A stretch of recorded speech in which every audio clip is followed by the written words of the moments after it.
आधी मन निरामय, तेणे शरीर निरामय, विचार निरामय, परिवार निरामय.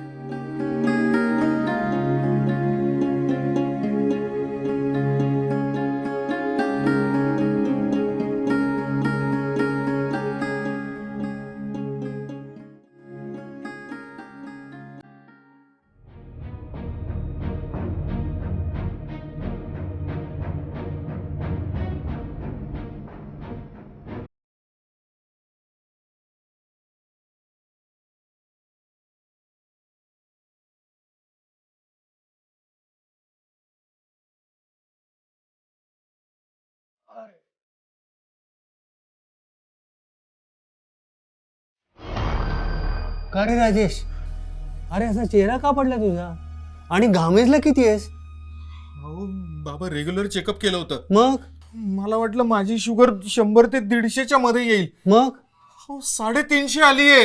अरे काय सांगतोस काय? वा, छान. हेच ऐकायचं राहिलं होतं. घरात काय आधीच टेन्शन कमी आहेत का?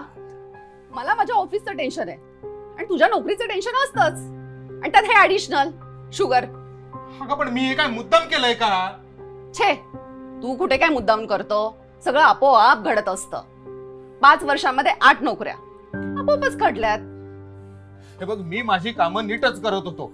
आता मार्केटमध्ये रिसेशन आलं, त्याला मी काय करणार? माझी काय चूक आहे त्यात? हो, तुझी कुठे काय चूक आहे? चूक माझीच आहे ना. मी चाले ह्या घरामध्ये लग्न करून.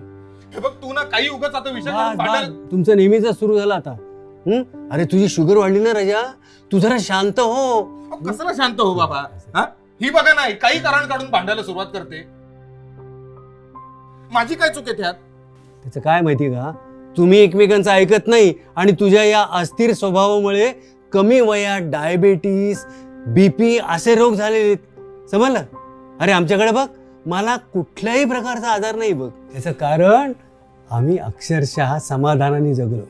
आमचं जग लहान होतं रे बाबा. मिळालं तर लागतंय, आहे त्यात भागतंय, असं आम्ही जगत गेलो. आमच्या पिढीने काही सांगितलं ना की ते तुम्हाला आवडत नाही, पटत नाही. अरे जरा ऐक, आम्ही आमच्या वेळेला किती समाधानी होतो, किती समाधानी होतो, कारण आमच्या अपेक्षाच कमी होत्या. आमचं जग लहान होतं बाबा, आणि त्यामुळं आहे त्यात भागतंय अशा भावनेने आम्ही जगलो. बाबा, या गोष्टी आमच्यापर्यंत येईपर्यंत आता बदलल्या आहेत सगळ्या. आमच्या नशिबात आता हेच, ना कामात समाधान ना संसारात. हे बघ राजेश, हे तक्रार करणं सोड आधी, आणि मी सांगतो तसा उपाय करून घे. मी कुठलाही उपाय करून घेणार नाही. बाबा, तुम्ही तिला काही सांगायलाच जाऊ नका. त्याने कोणाचं कधी काय ऐकलंय का? आमचं पण ऐकायचं नाही तुला. मी सांगतो त्याप्रमाणे उपचार करून घे बाबा. अरे निदान प्रयत्न तरी करून बघ की. अरे, माझं तर ऐकत नाहीच. निदान बाबांचं तरी ऐकून घे. अरे मी सांगतो ते ऐक राजा, निदान तिकडे जाऊन तरी बघ ना तू. बरं, घेतो उपचार. हा, that's like a good son. Rajesh, काही काळजी करू नकोस. स्वभावाला काहीच औषध नसतं का? स्वभावाचं रूपांतर रोगामध्ये होऊ शकतं का? डॉक्टरांकडून हेच जाणून घेऊया. सध्या भारताचा नंबर वाढत चालला डायबिटीजमध्ये, आणि मी बघतीये येणारे पेशंट म्हणजे ज्यांना डायबिटीस नाही आहे ते देखील इतक्या भीतीने आणि ती सगळी प्रिकॉशन्स घेऊन आणि असे जगायला लागलेत. ते एकांची शुगर डाऊन झाली होती कारण साखर खाणंच त्यांनी बंद केलं होतं. साखरेची भीती बाळगणं चूक आहे, पण आता आपण जे काही करतोय ना, वेड्यासारखं वागतोय. जे काही करतोय त्याचा अतिरेक करतो आपण. खरंय. गोड खायला लागलं तर फक्त गोडच खात राहायचं, नाही म्हटलं तर एकदमच बंद करून टाकायचं. समतोल गेलाय, विचारांमधलाही समतोल गेलाय. आता डायबिटीस मुळात का होतो याच्याकडे कोणी लक्षच देत नाही. आपण जे काही म्हणतो की आपण जे काही पळतोय, कशाच्या पाठीमागं पळतोय कळतच नाहीये, सतत पळतोय. बरं, जे काही मिळतंय ते माझ्या अंगाला लागतंय का? तर माझ्या अंगाला अजिबातच लागत नाही. मी पुढच्या ध्येयासाठी पळतोय. बरं, हे विचार थांबतायत का? ते विचार थांबत नाहीत. विचार पूर्ण करण्यासाठी शरीराला काय करायला लागतं याचा माझ्याकडे विचार नाही. मग शरीर काय करतं? तर विचार पूर्ण करण्यासाठी ऊर्जा निर्माण करतं, जास्त शक्ती निर्माण करतं, आणि ती निर्माण करण्यासाठी त्याला पित्त वाढवावं लागतं. दुसऱ्या बाजूनी आपण जे काही आता अन्न खातोय त्याच्यावर ज्या काही प्रक्रिया होत आहेत त्यातला अग्नी ऑलरेडी वाढलेला आहे. मी कामांसाठी माझ्या शरीराचा अग्नी वाढवतोय, याचा खूप वाईट परिणाम आपल्या लिव्हरवरती होतोय, तसंच पॅनक्रियावरती होतोय. पॅनक्रिया अति काम करून हळूहळू निष्क्रिय व्हायला लागल्यात, म्हणून हे डायबिटीसचं प्रमाण वाढतंय. तेच आहे, म्हणजे आता मी बघतीये ना, तर महत्वाचं जे जाणवतं ना ते अनाहत चक्र, की तिथे भावभावनांचं सगळं जाळं झालेलं आहे. आणि दुसरं महत्वाचं जाणवतं ते म्हणजे मणिपूर चक्र, तिथे अग्नी वाढलेला आहे. वेळेवर तुम्ही जेवला नाहीत, योग्य पोषक आहार तुम्हाला मिळालाच नाही, नुसतं पोटाची खळगी भरायची म्हणून खात राहिलात तुम्ही. 5 दिवस काम करायचं, काम करताना शरीराकडे लक्ष द्यायचं नाही, आणि 2 दिवस सुट्टी म्हणून अति रिलॅक्स व्हायचं, तेव्हाही आहाराकडे लक्ष द्यायचं नाही. मग ते बिचाऱ्या शरीराने करायचं काय? अजून एक मला काय वाटतं सांगू, म्हणजे मी आत्ता परवा एक फॅमिली आली होती आणि त्यांच्या मिसेसला त्रास होता, म्हणजे रोजची शुगर त्यांना चेक करावी लागते आणि त्यानुसार इन्शुलिन ॲडजस्ट करावं लागतं. तर त्यांना मी एवढंच विचारलं की जेवताना तुमची मनस्थिती कशी असते, म्हणजे बोलता बोलता निर्माण झालेला हा प्रश्न, तर ही मनस्थिती देखील किती काम करते. कारण ते त्यांचे काम करते.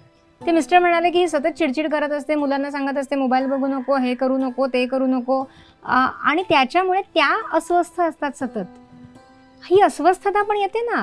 हो ना, आपण मुळातच काय करतोय ना, आपण काय करतोय लोकांना कळतच नाही सध्या. नुसतं धावायचं. कशासाठी धावायचं? खूप पैसे मिळाले पाहिजे. कशासाठी पैसे मिळाले पाहिजे? तर या देहाला सुख लागलं पाहिजे म्हणून मिळाले पाहिजे. 2 घास सुखाने खाता Yes. यावे म्हणून करायचे, होय की नाही? मग ते 2 घास सुखाने खाताय का हो? 2 घास सुखाने मिळण्या एवढे तुमच्याकडे पैसे आहेत का? भरपूर पैसे, मुबलक पैसे. पण म्हणून मग 2 घास सुखाने मिळतायत का? अजिबातच मिळत नाही. मग हे सगळं आपण का करतोय हे जरी लक्षात आलं ना आपल्या, तरीही ह्या डायबिटीसच्या प्रमाणावरती खूप मोठा फरक पडेल. ऍक्च्युली हा फरक पडतोय. म्हणजे मी काही पेशंटच्या बाबतीत असं केलं की त्यांना एवढंच सांगितलं की जेवताना काय करा, तर जेवताना त्या जेवणाचा आस्वाद घ्या, आनंद घ्या. भरे काही असेल पानामध्ये जे काही आहे ते आपल्याला आनंदाने खायचंय. हा, आपल्याला तेव्हा टीव्ही बघायचं नाहीये, आपल्याला तेव्हा कुठली वादावादी नको, कुठलेही विचार नकोत.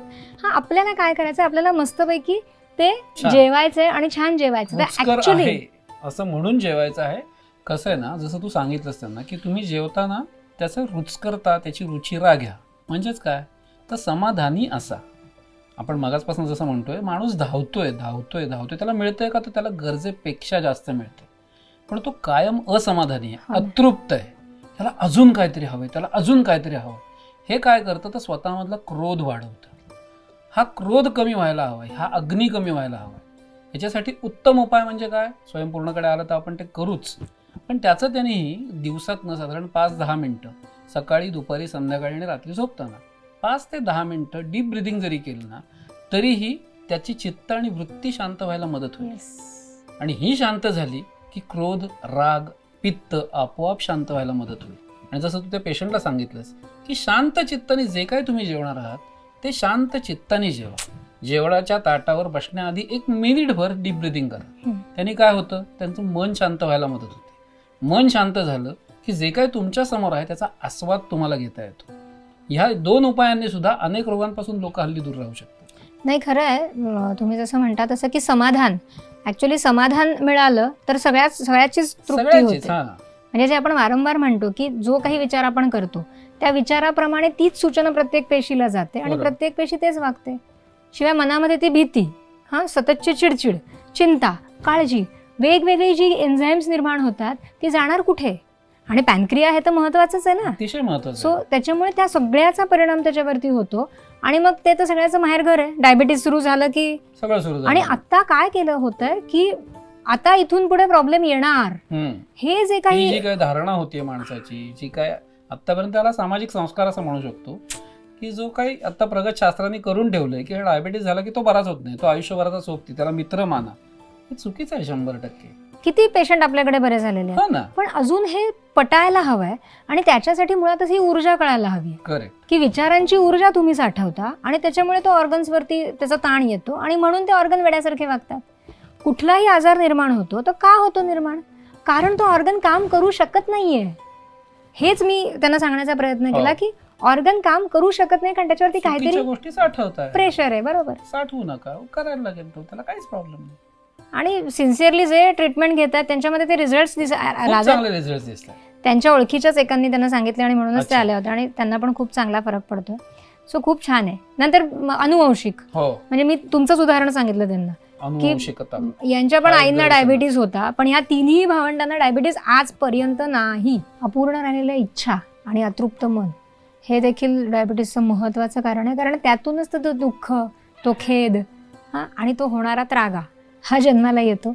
आणि मन जर शांत असेल, इच्छा जर पूर्ण असतील आणि असं धरून चाला की पूर्ण होत नसतील, तर त्या पूर्ण करण्यासाठीचे प्रयत्न. करेक्ट. माणसं जे थकतात, हरतात आणि त्याला सरेंडर होऊन त्या गोष्टी साठवतात, मला वाटतं तोच हा विचार आहे, तीच ही ऊर्जा आहे जी अशा पद्धतीचे आजार निर्माण करते. माणसं जे थकतात, हरतात, तर का थकतात, का हरतात, तर त्यांना असं वाटतं की आपल्याला एकाच वेळेला अनेक फेजेसवरती लढायचं आहे.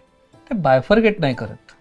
जर मला काहीतरी काम करायचं आहे आणि त्याच्यासाठी 1,000 रुपये खर्च येणार आहे, तर त्यात 10 प्रकार आहेत ना ते 1,000 खर्च करण्यासाठी. काही गोष्टीला 10 रुपये लागणार आहेत, काही गोष्टीला 2 लागणार आहेत, काही गोष्टींना 500 लागणार आहेत, काही गोष्टींना बायफर्गेशन आहे ना त्याचं. आणि काम जसं टप्प्याटप्प्याने पुढे जाईल तसं ते 1,000 रुपये लागणार आहेत आपल्याला. जर मी 10 कामं एका वेळेला करणार आहे तर माझी थोडी थोडी थोडी थोडी शक्ती तिथे जाणार आहे ना. माझ्याकडे आहेतच ना, माझ्याकडे 1,000 रुपये आहेत, मला ते कामही करायचं आहे, पण ते एकदम गेले आणि मी मोकळा झालो असं होणार आहे का? तर असं होणार नाही. ते काम पूर्ण व्हायला कदाचित महिना लागणार आहे. महिना लागेपर्यंत जसे हे खर्च होणार आहेत तसे येणार पण आहेत ना. सो जरी मला एका वेळेला सगळ्या फेजेसवरती लढायचं आहे, माझी सगळी ऊर्जा त्याच्या पणाला लागणार आहे का? तर लागणार नाहीये. जसं जसं मी पुढे जाणार आहे तशी थोडीशी ऊर्जा मी देणार आहे, मला थोडी मिळणार आहे. त्यामुळे मी हरणार कधीच नाहीये, हा विचारच ऍक्च्युली गेलाय सध्या. स्वयंपूर्ण उपचारांनी अजून लवकर डायबेटिक पेशंटना बरं वाटेल ह्याच्यासाठी काय करता येईल? डायबेटिक असं नाही, सगळ्याच पेशंटना लवकरात लवकर बरं व्हावं, म्हणजे सगळेच पेशंट लवकरात लवकर बरे व्हावेत म्हणून ऍक्च्युली आपला निरामयचा आणि स्वयंपूर्णचा जन्म आहे. मग ते का होत नाही? तर ऍक्च्युली त्यांची धारणा चुकते. त्यांनी जसं आतापर्यंत त्यांच्यावर संस्कार आहे त्यांनी त्या रोगाला ऍक्सेप्ट केलेलं असतं. सो ऍक्सेप्ट करणं, ती धारणा बनवणं की आता हे जाणार नाही, त्याच्यामुळे काय होतं तर ते स्वतःला आज्ञा देतात, स्वतःच्या शरीराला आज्ञा देतात की हे बरं करू नको. आणि मग आपण जेव्हा ऊर्जा त्यांना देतो तेव्हा ती फार घेतलीच जात नाही. जर त्यांनी ही धारणा बदलली, प्रयत्न ते करतात बरं होण्यासाठी, पण ते रोगाला सरेंडर आहेत, हे बरं होणार नाही याच्यावर त्यांचा विश्वास आहे. ह्या दोन्हीमध्ये तफावत आहे.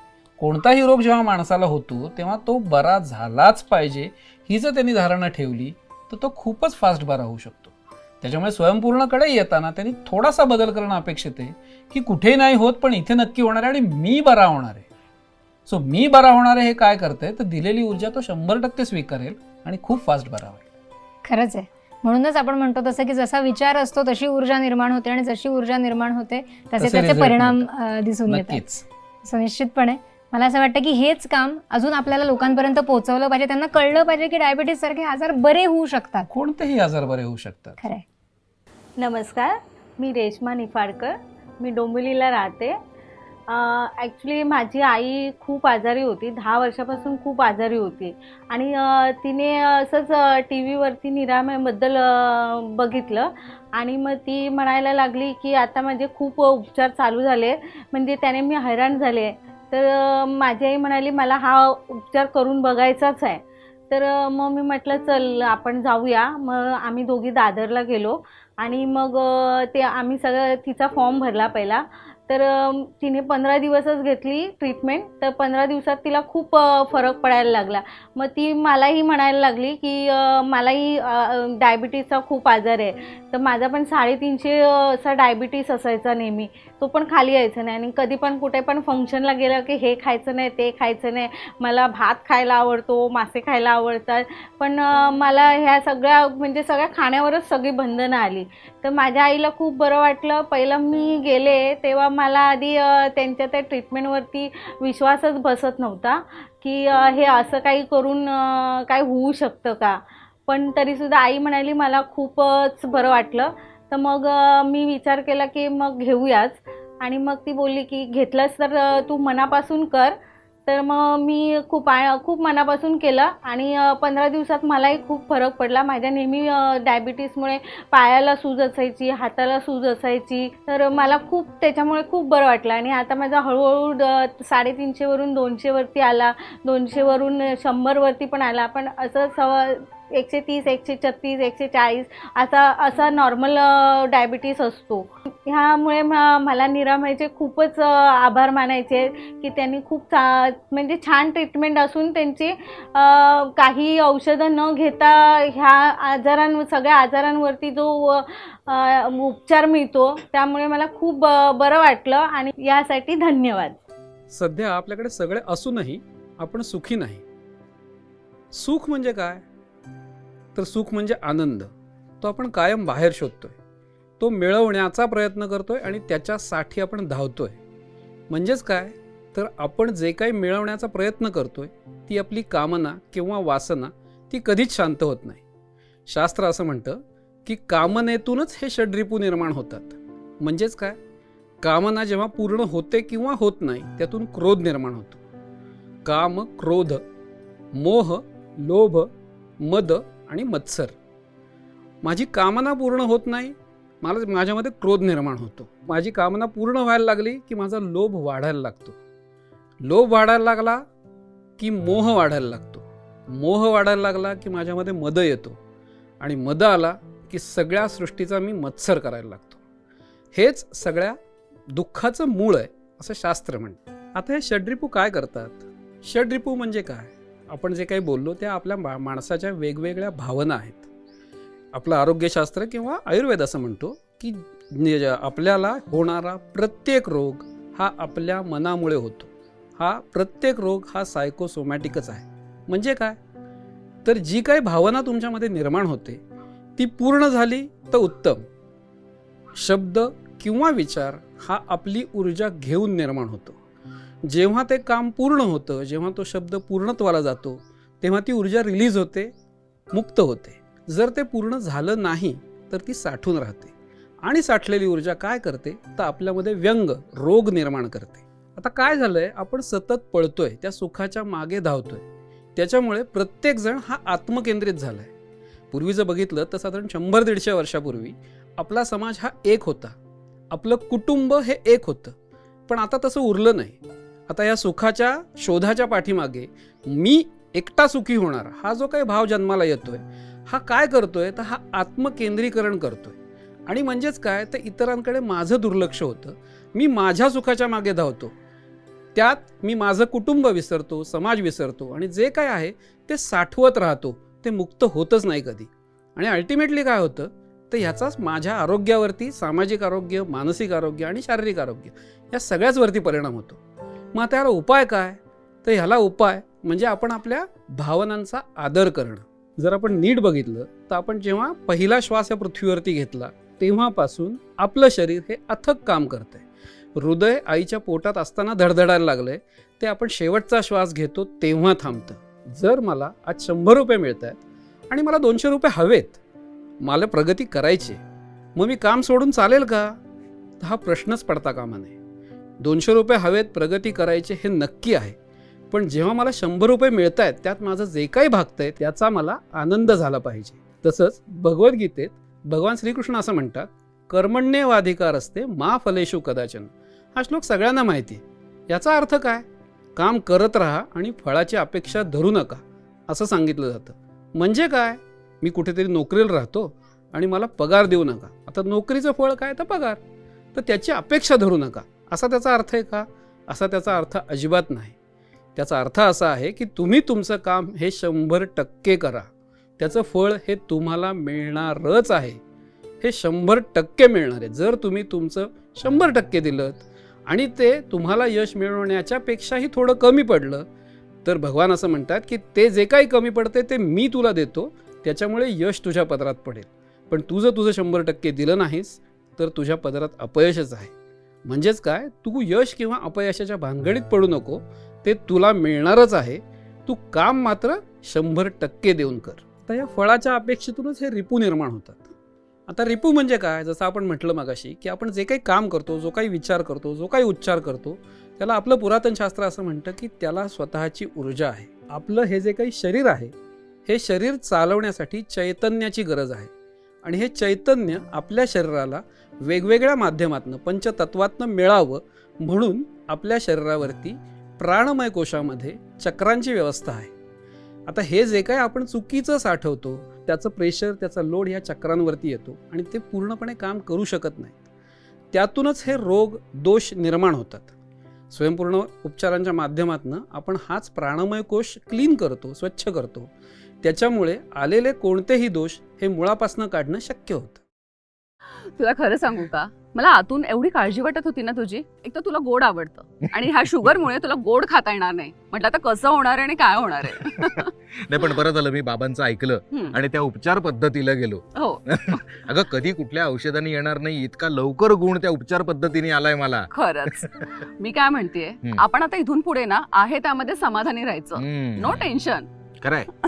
आपण समाधानी आणि आनंदी राहिलो ना तर आपल्याला काहीही होणार नाही. खरंच.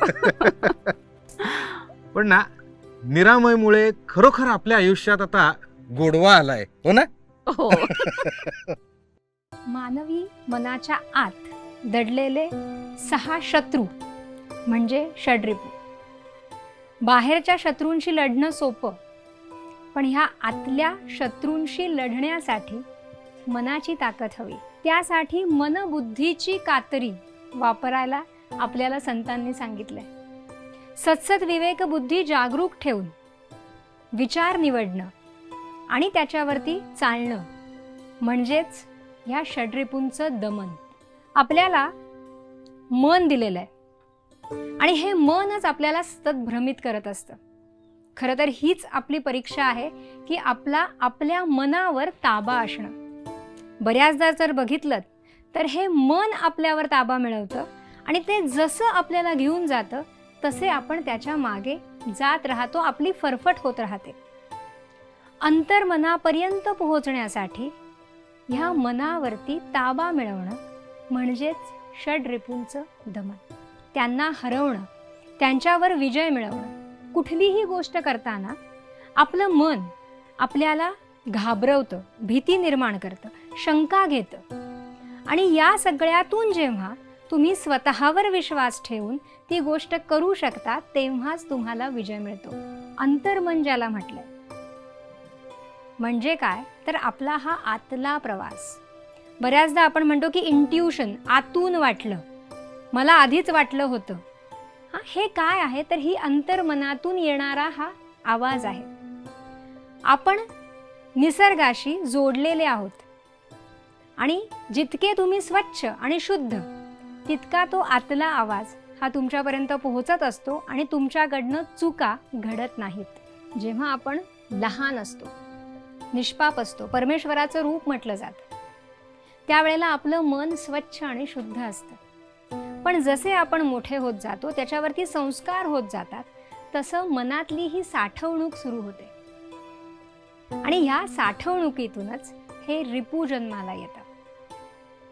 आता ज्या वेळेला काहीही करायचं आपण ठरवतो त्यावेळेला आपलं मन शंका निर्माण करतं, कारण तो संस्कार आपल्यावर झालेला असतो.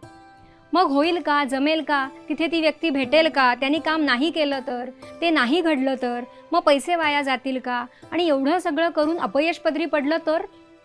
निरनिराळे विचार आपण करतो ज्याला नकारात्मक म्हटलेलं आहे आणि हे नकारात्मक विचार नकारात्मक ऊर्जा ही निर्माण करतात.